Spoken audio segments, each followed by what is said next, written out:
Good afternoon, everyone. Welcome to another episode of The Ravens Call.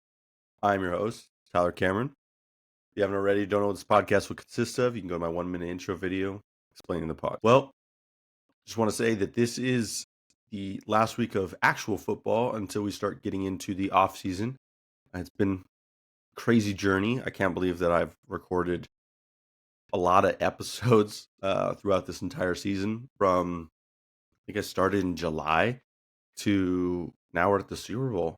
It's crazy, man. It's been a long journey. Like I said before, that I'm trying to get this podcast to be. It's going to be a Ravens podcast foremost, but when it comes to the NFL news, I'm going to favorite the Broncos a little more with the NFL news, um, as well, just because I do have a lot of Bronco fans that do want to hear what goes on in the Bronco world or what I think the Broncos should do. I predicted their record last year, and I knew that going into it, Bo Nix was kind of their guy. But we get lucky here and there. I just kind of went off of feeling on that one. But again, this podcast is available on Spotify and YouTube, as well as Apple Podcasts. You can find links to all those in each of the streaming services, or you can look up Ravens Call Podcast on Instagram. I'm hoping everyone had a great Super Bowl weekend, had fun times with your family and friends. Got to see some family, got to see some good commercials, got to see a shitty halftime show, got to see, for most people, a good outcome for the Super Bowl as best can be on there. So I know on that note, hope everyone was having a great Wednesday and ready to listen to some exciting NFL and Baltimore Ravens news.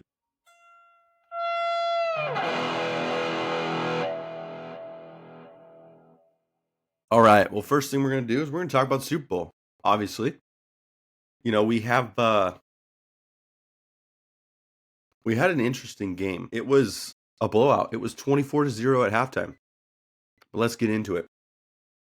Patrick Mahomes played terrible. It says he has 3 touchdowns. Yeah, but he was sacked 6 times. He threw a pick 6. He threw another pick that gave Eagles a good shot.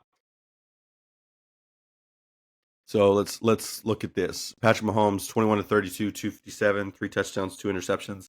QBR rating of 11. So pretty terrible. He ran the most yardage at 25 yards. Wow. They were able to do nothing. Travis Kelce, 4 receptions, 39 yards, 2 drops.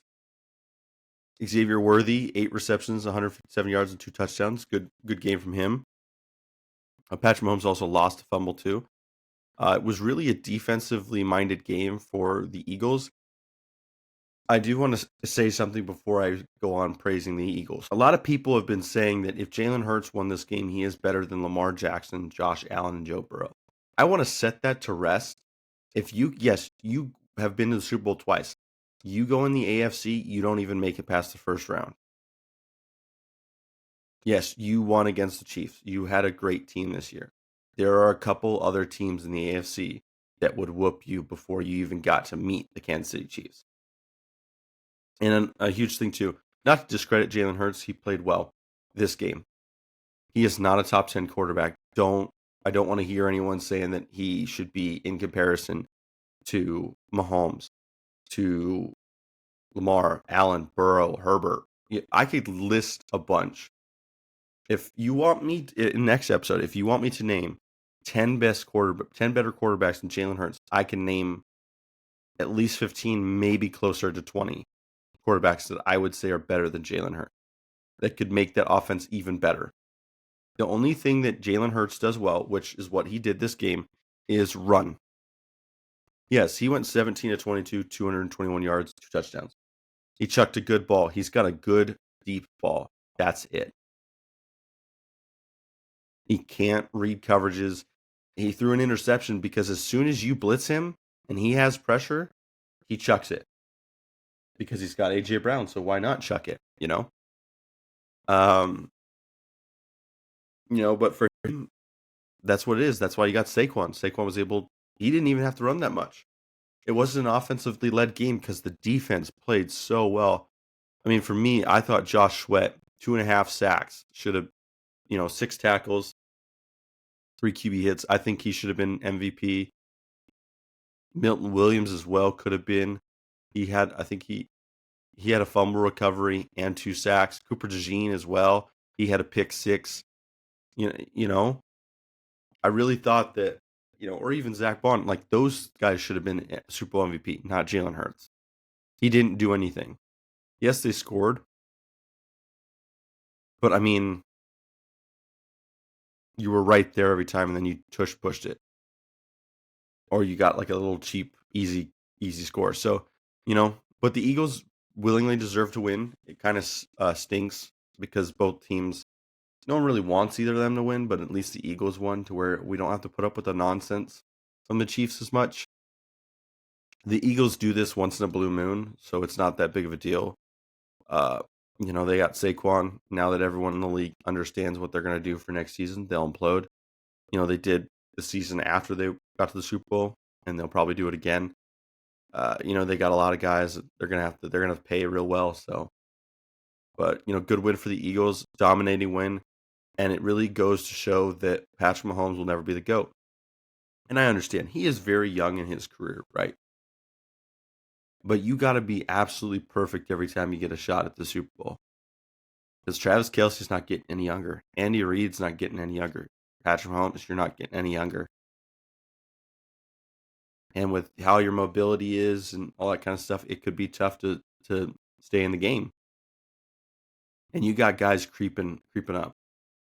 You got Lamar, you got Allen, you got Burrow, you got all these guys. You even got Bo Nix and Herbert in your division now.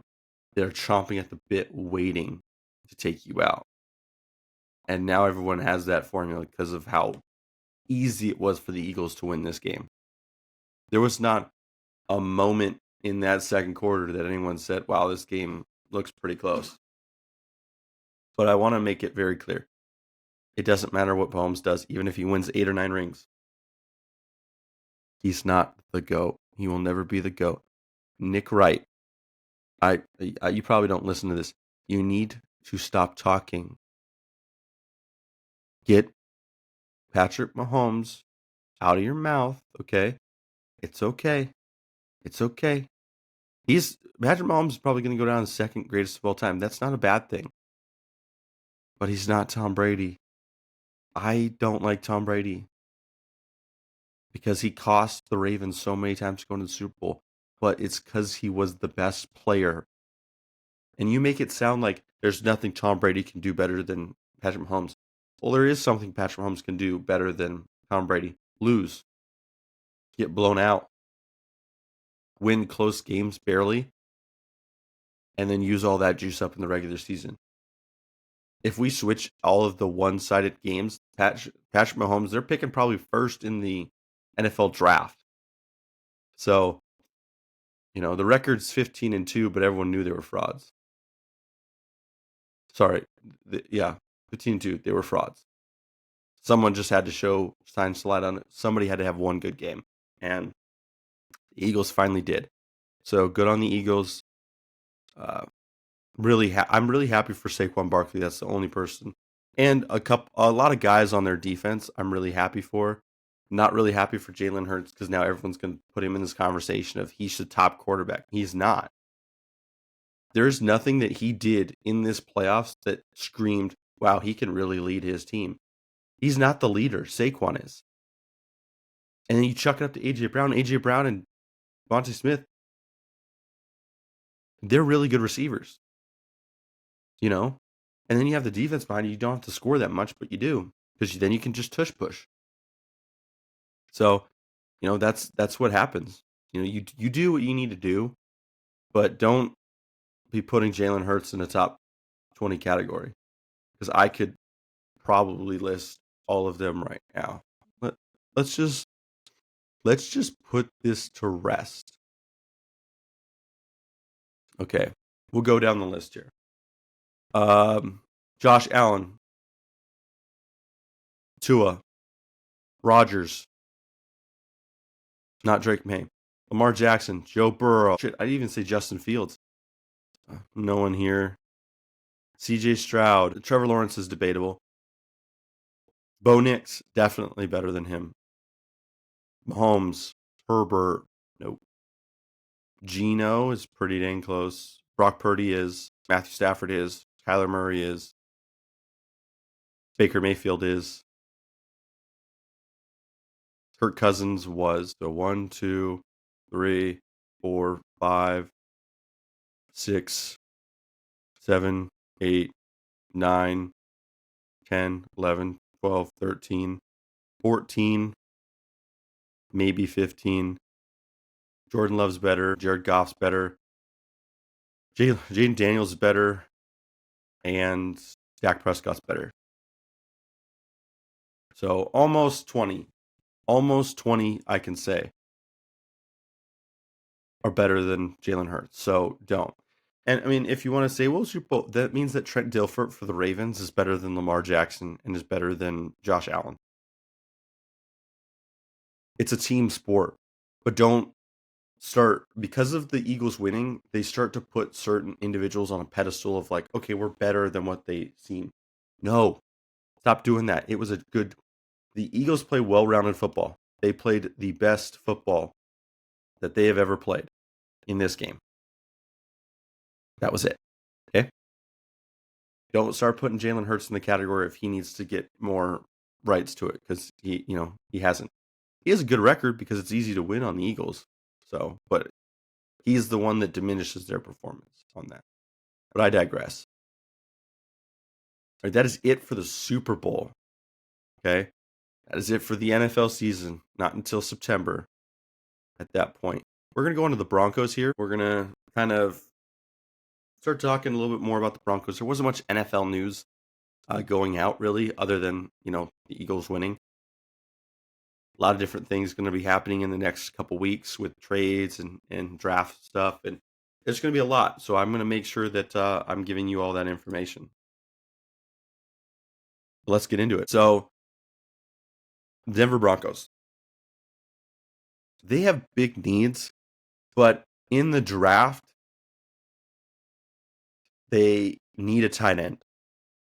I know that for a fact. If I am Denver, I am not drafting a running back. You have young running backs and they just don't pan out. Okay? You have McLaughlin. He's really good. Let Javonte Williams go and try to find a veteran guy that's still really good to be a part of this team, because McLaughlin could be the future. And then you can draft here and there. You could draft a running back, but don't waste a pick on something that you could find for something more vital. Their offensive line's pretty good. They do need receiver help, but the receivers and running back need to be veterans.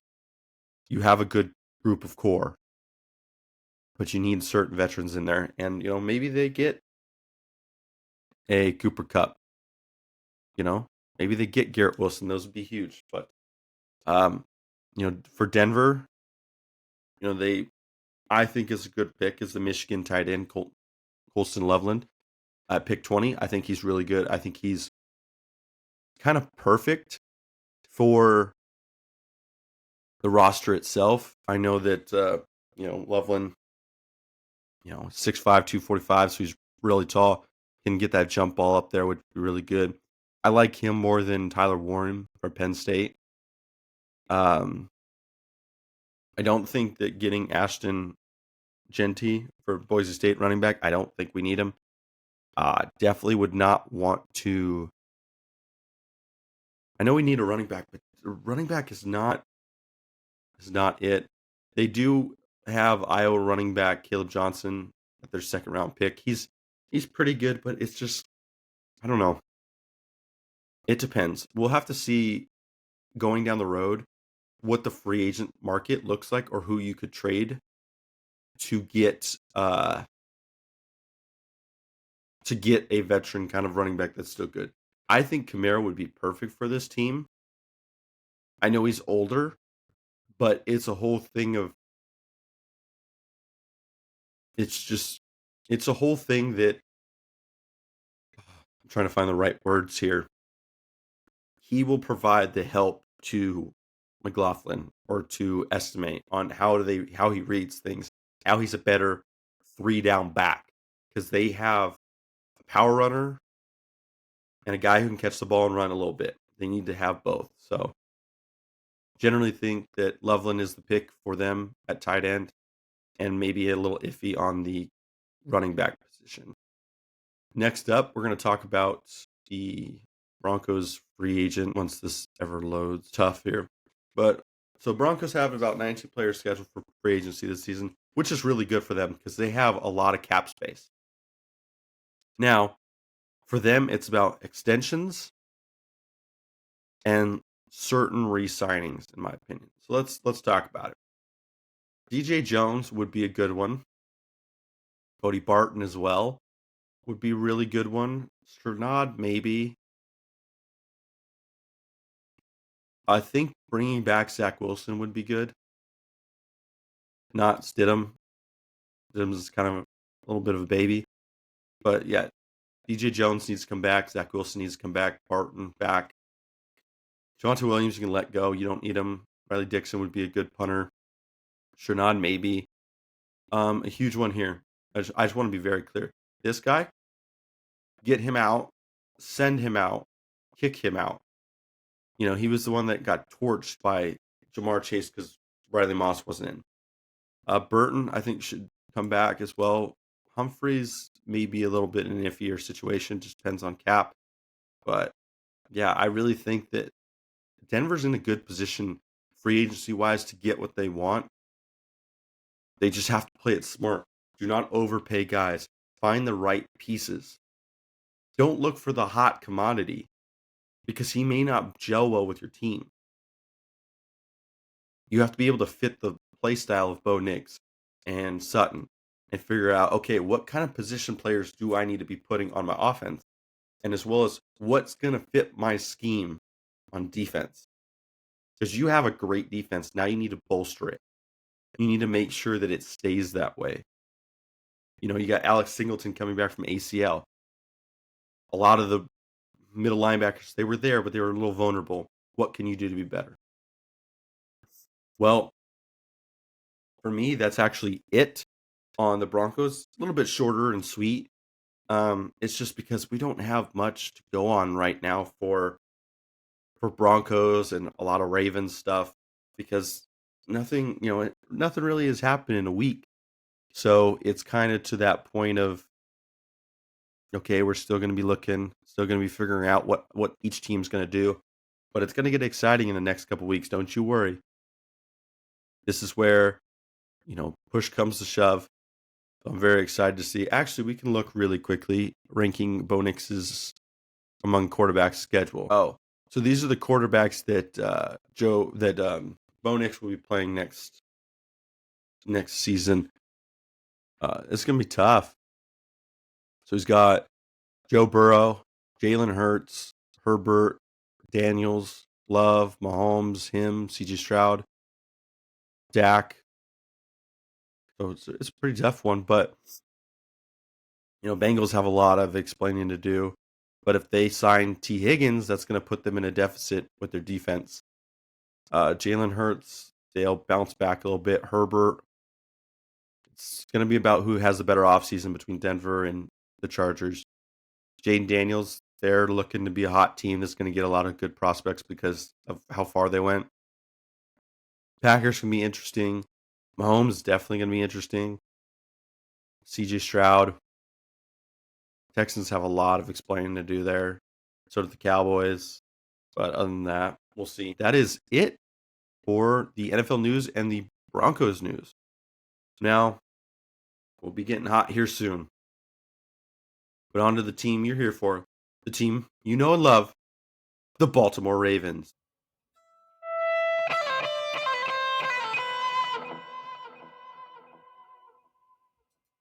All right. So, first off, we're going to talk about what everyone's been talking about, which I don't know why we let him go. I still don't know why, but we did. Was the Baltimore Ravens are expected to trade for former number 1 pick, which was I think it was, where's his name at? Yeah, Jadeveon Clowney. Trade a 5th round pick for Jadeveon Clowney. I think that's huge. I mean, he was huge for us last season, so I think that it's very easy to hopefully get him, use a late round pick and do that. We do have 11 picks that we can use at disposal for trades and everything like that. So I think getting Jadeveon Clowney would be perfect for us. Get him back because I mean he had an amazing season with us in 2023. So it'll be tough. A lot of people are saying that we might go after Cooper Kupp. I mean that'd be cool, but we'll figure things out. Whatever happens, happens. But let's go on to the unsung heroes of 2024. I'm just gonna take a guess here. If Bateman's not on here, this list is a fraud. Which I'm just joking. I love Baltimore beat down. I think that they're very accurate, very good with what they're putting out there. So much respect to Baltimore beat down there. And yep, one of the first ones is Ardarius Washington. Now, this guy, perfect. There's chef's kiss, pretty much. I mean, chef's kiss. He changed this defense. Having him and having Kyle Hamilton was perfect. Now that Marcus Williams is out of our system, we should be wholly putting him in. He's young. We can have him and Hamilton for years to come, which is perfect. But he's a tank. Justice Hill. He's that running back that just kind of helps Derrick Henry out. He can run. He's really good at pass protecting. He's really good at catching the ball, and he's going to be a threat. So that's why we extended him. He's going to be a threat for us to come. Davis Robinson's one of those ones that it was weird. You didn't really think of him, and then, man, did he come in clutch sometimes? Like he was really good at the pass rush. He was really good at the run game and holding down the fort when it came to the read option. I watched him a couple times with the read option. Kind of sell a little bit like he was going towards the running back and then break back out and was able to get the quarterback. Amazing stuff. Good for him. I'm hoping that he stays around and he's able to really put a stamp on himself because he's going to probably end up being a little bit of a backup, but he's huge for that. Wallace was huge too. I think he's a good kind of like 4 or 5 receiver, but I want this guy on punt return.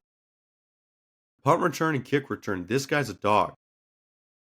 I mean, do we not remember last season when he went against the Rams and punt returned it all the way back and we won the game? He should be there. Okay? So he needs to be a vocal point of the offense and the special teams going forward. Harrison and Board, they did pretty decently because, Simpson was supposed to be the guy and he just wasn't it at the start of the season to where, we had to get Chris Board and get Harrison to be really there, but that we were able to really clamp up a little bit with Harrison and Board, so that was really good on their part. They did really well. I don't know really about this. I mean, they switched it out and stuff, but I don't really think that he did too much. I mean, he did his job, but he wasn't like a breakout unsung hero, so to speak. I think, yeah, wow, they didn't put Bateman on here. I would switch him out for Bateman. Bateman has been struggling with injuries, struggling to just be anything at that point, and he really showed up this season.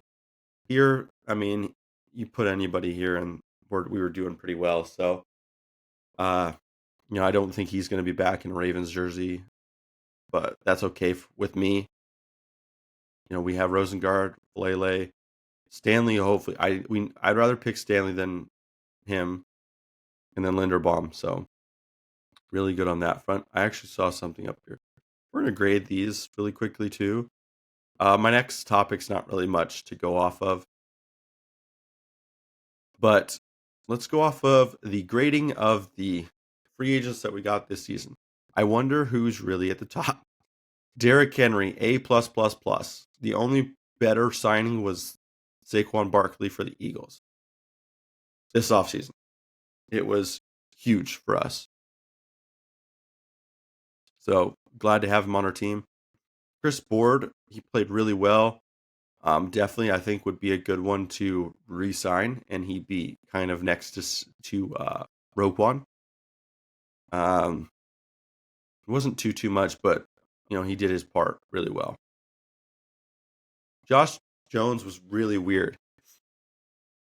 Like, he was our 6th offensive lineman, and he trucked guys. He's really good. I think that he could be good, especially if we get Stanley back to getting that huge 6'0 lineman. It's just better for that. Hardy didn't do anything. I don't really want him back as kick returner either. Eddie Jackson, yeah, he sucked. I don't even know who this guy is. I'm like Thanos. I don't even know who you are. I didn't even see you in the uniform. I didn't see you play. So, yeah.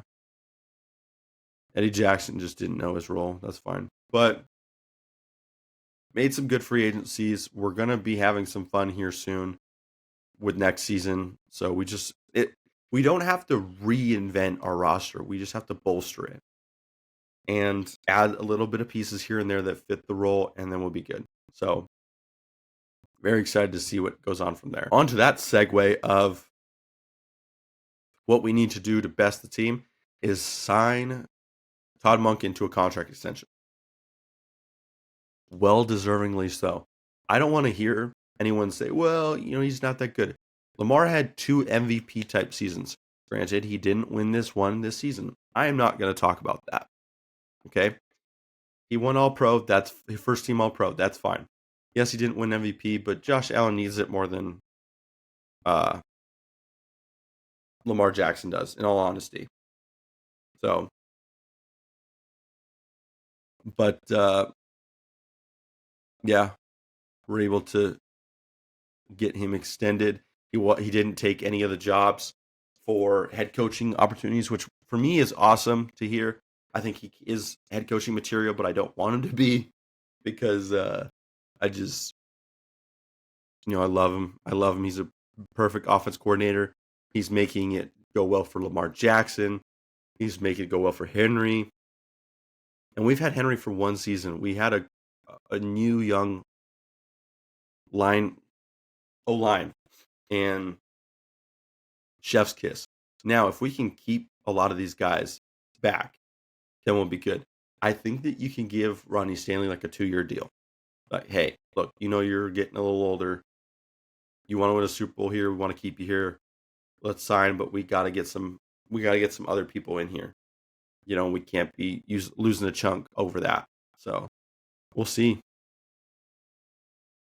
We will see their breakout player of the year.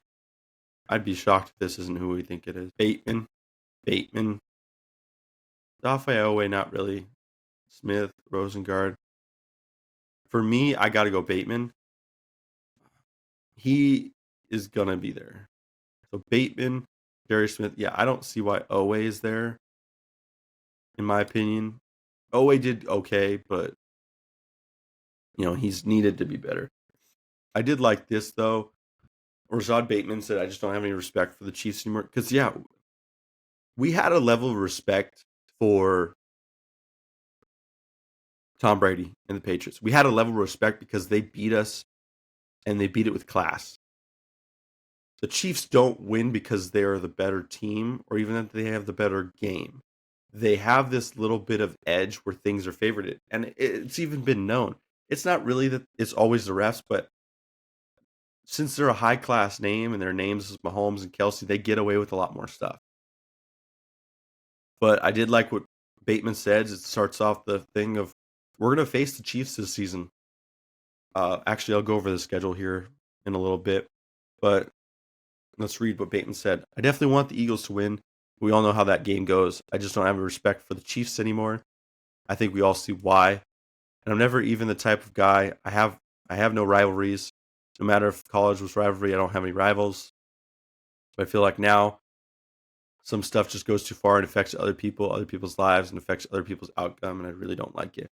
Yeah, I think so, because we're wasting potential with a lot of other guys, we're wasting a lot of potential with other guys to fit the narrative of, let's milk the Taylor Swift thing so we can make a shit ton more money. Awesome. Good for you. Other people have worked their ass off to get to where they are. Patrick Mahomes isn't doing anything crazy. He's just kind of lackluster, and it's because they do know how to win, but they barely win. Um, you didn't see when the Patriots were going undefeated. You didn't see that. So there's that. Let's type in. Let's look at the future opponents for the Ravens. Okay. I don't know if I've already done this, but let's see it. Okay. So we have, in my opinion, a really easy home schedule. Away schedule looks a little tougher. Okay, so obviously you got your divisions, Bengals, Browns, Steelers there. That should be fun. Patriots at home, that's a dub. Jets at home, that's a dub. Bears at home, that's a dub. Texans at home, that's a dub. Rams and Lions will be a little bit of a closer game, but those should be dubs as well. For away team, we got the Bills, we got the Chiefs, we got the Packers. The Vikings are tough. I think we'll whoop the Dolphins. I don't think the Dolphins just have it anymore. The Packers, they're a good team, but they're going to be facing us, which is a little tougher. Vikings are up in the air because it's like, are they the same team? Probably not. So I think we'll win against the Vikings. The Chiefs and the Bills. If anything else, those need to be statement wins for us. We won not at home, on the road against them. That's what I want to see. So we already okay. That's good. My wife is a Bronco fan, so in 2027 we face the Broncos in Denver, so we'll be able to actually go to that game. I will probably be attending that game. I'd love to attend that game as much as I can. Awesome. Well, guys, that is it for this episode. Look, again, it was a great season. Thank you all for listening again. Really excited going forward for what is, this offseason is going to be crazy. As the clock winds down, another great episode. I want to thank you guys all for listening. Podcast will be live every Wednesday at 12, episode every week. There, remember my podcast is on Spotify, Apple Podcasts, YouTube. Make sure to like and subscribe, whatever platform you prefer. Any questions, anything you want me to talk about, put it in the comments section. I will gladly do that for you. Also, all the music and sounds provided by my brother-in-law, Justin. So, Justin, thank you for that. Ravens Nation, it's been truly an honor to talk about the Baltimore Ravens all season. And I'm going to continue doing it for a while. Hoping that I can keep up the pace. I got a little surprise coming, hopefully here in March, that it's going to be taking up a good chunk of time, but I think I can find the time to talk about it. But we'll see. I want to make sure that everyone knows we're going to get them this next year. We're just going to get them. I have a good feeling. We just got to make the right moves in free agency. Got to make the right team plays. And in January, we got to lock in. We got Derrick Henry, and he helped us against the Steelers. We need to lock in against the Bills. We need to lock in against the Chiefs. All right. Well, until next time, Ravens Nation, stay fierce, stay loyal, and keep rooting for that purple and black. I will see you next time on The Ravens Call.